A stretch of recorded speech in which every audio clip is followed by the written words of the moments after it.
malwares and softwares. Now, what that means, malicious softwares are there. Now, let's suppose there are different applications.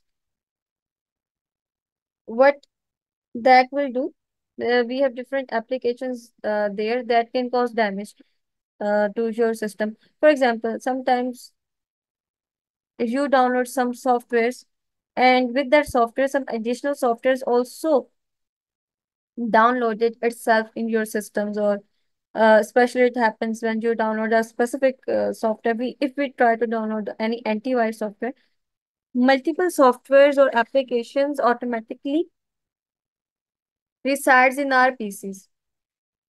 Now, what they will do?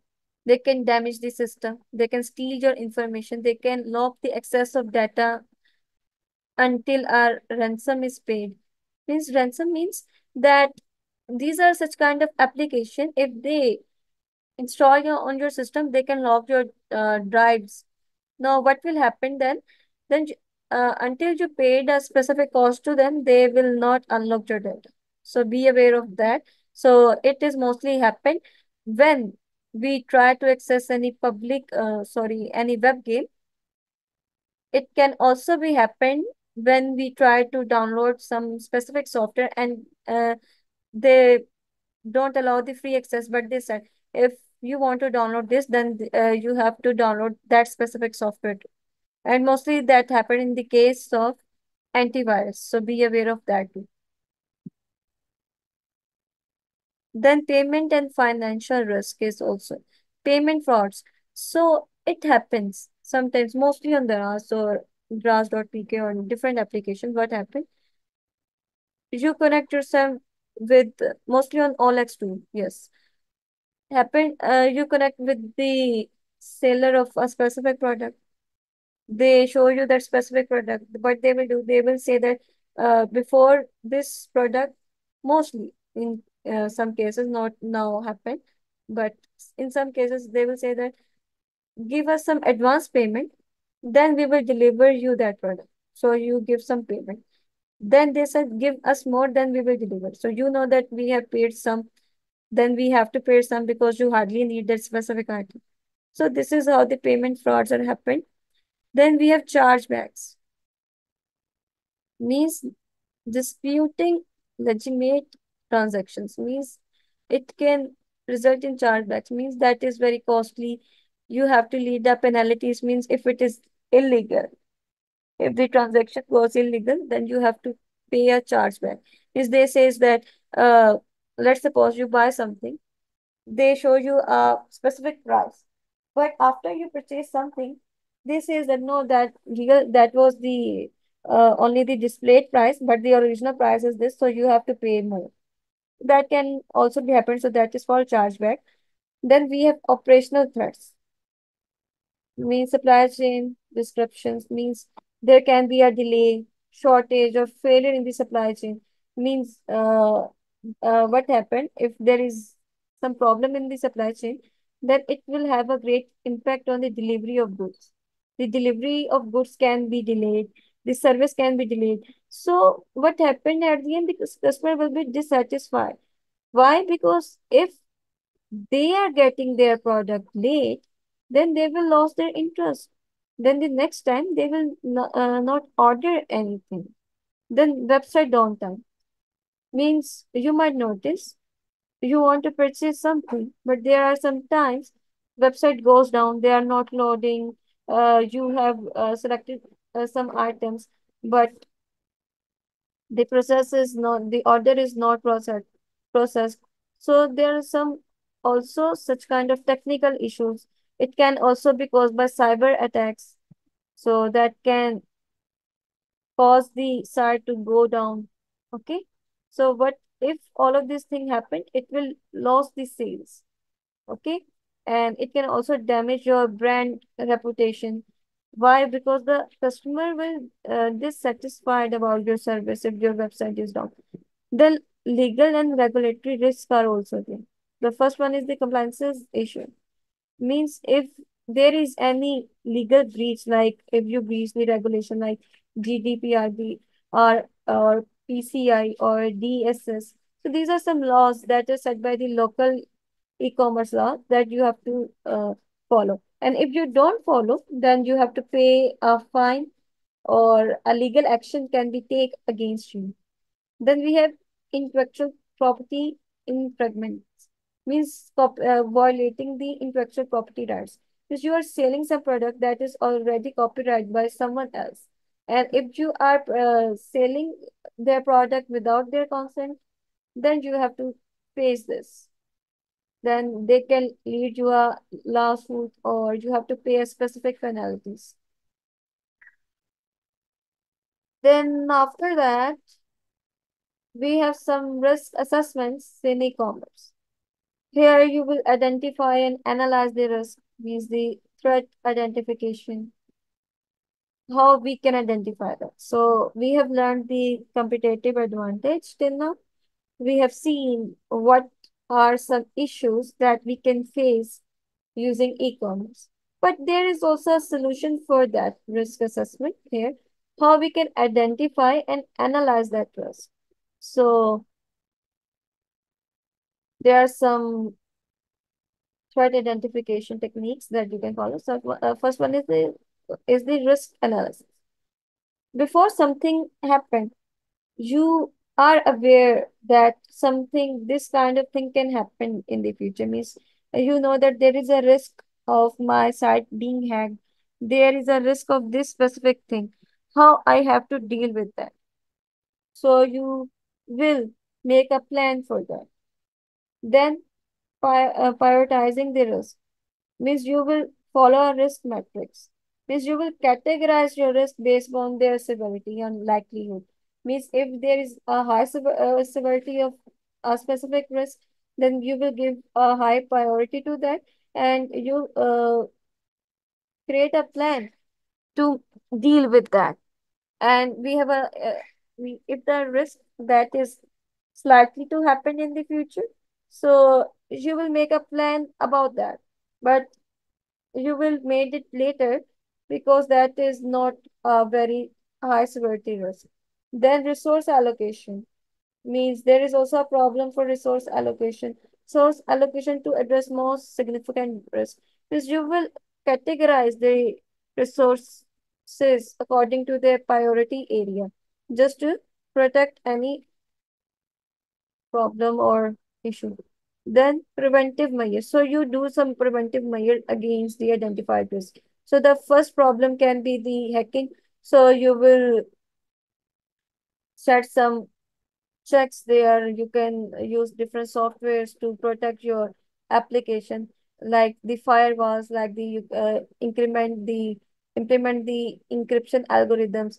You can use the regular software updates. So you will do different things to prevent that. Then you also have a responsive plan. For example, there are different types of incidents. Maybe your data can be breached, payment fraud, or system outage. So they are different. So you should have a ready response plan, like how I'm going to respond if any of that incident happened anytime. So you have a prepared response plan for them and you will implement if any of that happen. Then dealing with the internet threats. So while using a e-commerce application or setting up your online store, you might deal with different internet threats like cybersecurity measures. You should use some strong encryption method to protect your data for the unauthorized access from the hackers. So if you use different encryption algorithms like we have SSL, we have TLS. So if we use that, so we can ensure that our sensitive information is secure. Then we have firewalls or different detection systems. So you can deploy firewalls. So firewall, there is also a firewall in your operating system. If you notice, you can also check. You can type in the control panel of your uh, PC's firewall. That will show that it protect your system from incoming and outgoing web application that want to install. So you might notice whenever you want to download a specific application, so a firewall automatically block that. So if you allow them, allow the access to that application to be installed in your system, then in that case, it will be installed. So this is how you can protect your system against any attack. Then we have regular security audits. Means you can check your audits. You can check or identify if there is a weakness in the system. You will see that. If yes, then you can deal with that too. Then we have migration strategies. So you can prepare different migration strategies if there is any problem. Now you implement different migration. Let's suppose you have identified this. You know that this can be happen in the future. So you implement different encryption algorithms. I told you you have some response plan. So we have seen this slide. Then secure payment system. So I told you that there is a risk of your maybe your sensitive information can be leaked, or there is a risk that your transaction or credit card information can be leaked. So you can implement that. So you have to ensure that payment system is compliances with the payment card industry just to protect your card holder data. Okay. Then we have fraud detection tools. Means you implement different fraud detection tools, and you use to monitor tools to check if there is any problem there, and to protect that you implement them. Then you use different user authentication and access control.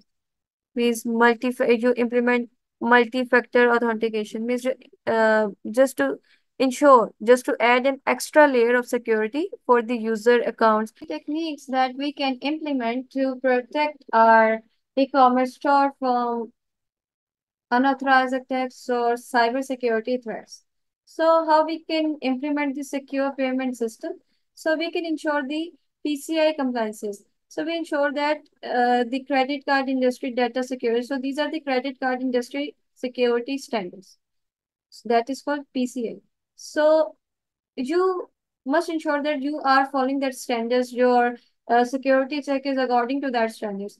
Then you use some fraud detection tools to implement fraud detection, to prevent, use the tool to monitor each and every transaction, just to provide a good customer service.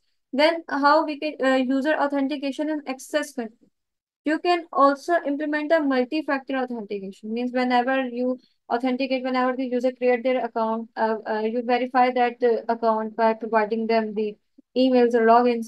So you create an extra layer of security. For example, whenever the user creates an account with a specific email, you send a confirmation code to that email as an extra layer of authentication, or you for the confirmation that email is active or not, you send a link to that, click here to confirm your email, something like that. So that is the multi-factor, you can say, authentication that you can implement. Then we have the role-based access controls. Means you restrict the access to the sensitive areas. Like only the transaction process can be monitored by the database administrator, or any other specific sensitive information is there. So you restrict the access to a for example, if we take an example of an organization here, you restrict the access of the information in specific areas. Like the manager can only view the or monitor the activities of the employees. The employees have only access to a specific region where they want to work. So just like that. We have different infrastructure practices, techniques, and tools for dealing with e-commerce, right? Like secure hosting or cloud services. You can use different secure hostings,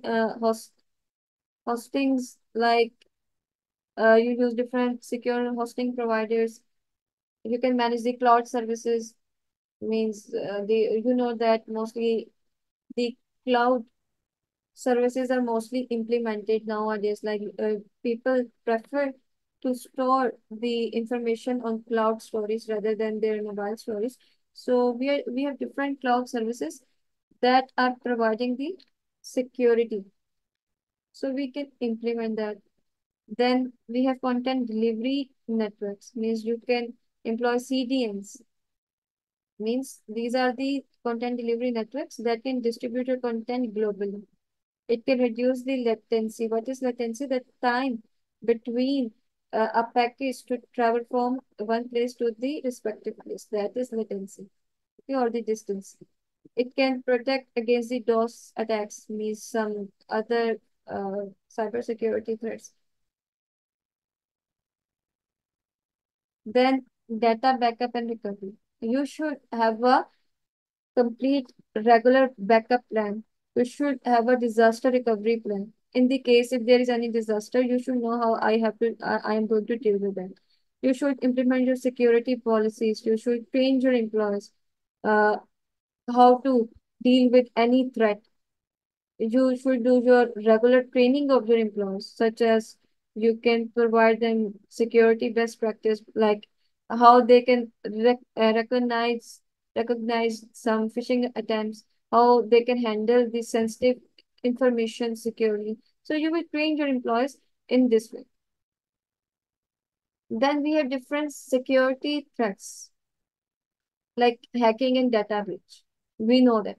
Now the solution for that is we can implement the security or encryption algorithms. We can provide them regular updates.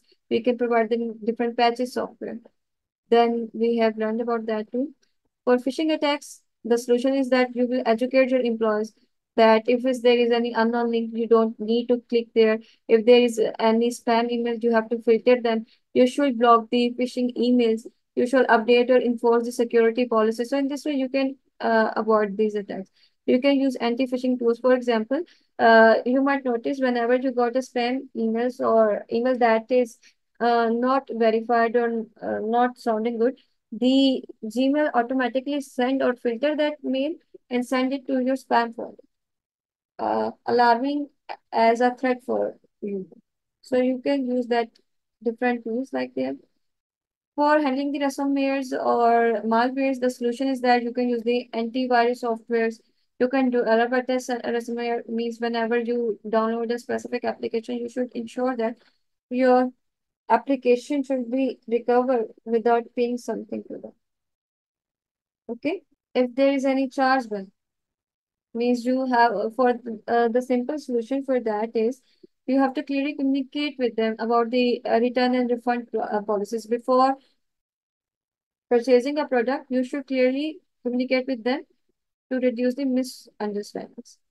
Then for operational threats, you can use the if there is any supply chain disruption, then you can reduce the dependencies on a single source. Means you can use different multiple inventory management systems that can provide you the real-time visibility to check whether a specific stock is available or not.